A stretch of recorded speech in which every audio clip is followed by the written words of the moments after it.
Halo, perkenalkan nama saya Spekman James Bogaida Wadai, Fakultas Ilmu Sosial dan Ilmu Politik, Program Studi Ilmu Pemerintahan. Dengan NIM 2022 0310 44079, reguler 2. Baik, di sini saya akan membuat tugas video saya, tugas ilmu pemerintahan. Di sini ada 5 soal.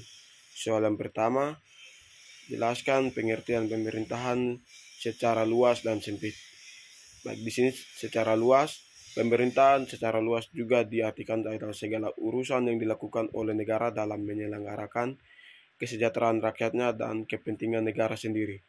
Jadi, tidak diartikan sebagai pemerintahan yang hanya menjalankan tugas eksekutif saja, melainkan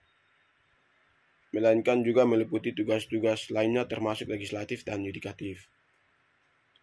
Terus secara sempit, pemerintahan secara sempit menunjuk pada lembaga eksekutif, misalnya dalam Undang-Undang Nomor 32 Tahun 2004 tentang pemerintahan daerah yang disebut pemerintahan pusat. Selanjutnya disebut pemerintahan adalah Presiden Republik yang memegang kekuasaan pemerintah negara Republik Indonesia.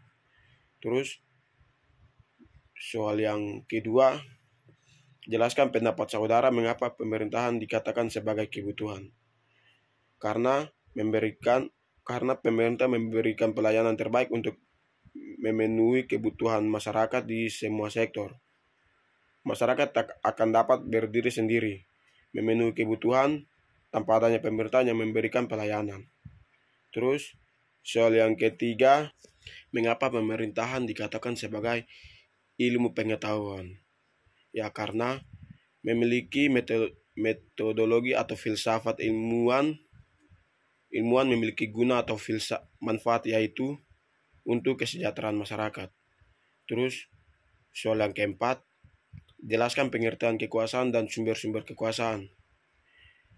Pengertian kekuasaan adalah kemampuan individu atau sekelompok orang untuk mempengaruhi perilaku individu atau kelompok lainnya. Terus sumber-sumber kekuasaan. Yang pertama ada kedudukan. Misalnya seseorang memiliki jabatan sebagai ketua di sebuah organisasi, memiliki pangkat yang tinggi di bidang kemiliteran dan sebagainya. Terus yang kedua, kekuasaan.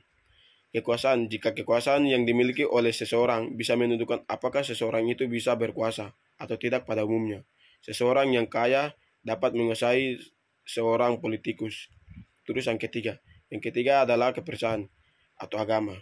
Dalam hal ini, seseorang yang sudah memiliki ilmu yang cukup tinggi dalam suatu agama akan dianggap bisa membimbing pada para umatnya. Terus yang keempat, soal yang kelima adalah kemukakan pendapat saudara manfaat dan tujuan mempelajari ilmu pemerintahan dalam kehidupan masyarakat. Kita atau warga mampu ikut berperan serta dalam menyelenggarakan pemerintahan. Contohnya mengikuti pemilu atau mengikuti kebijakan yang ada. Baik, sekian dan terima kasih.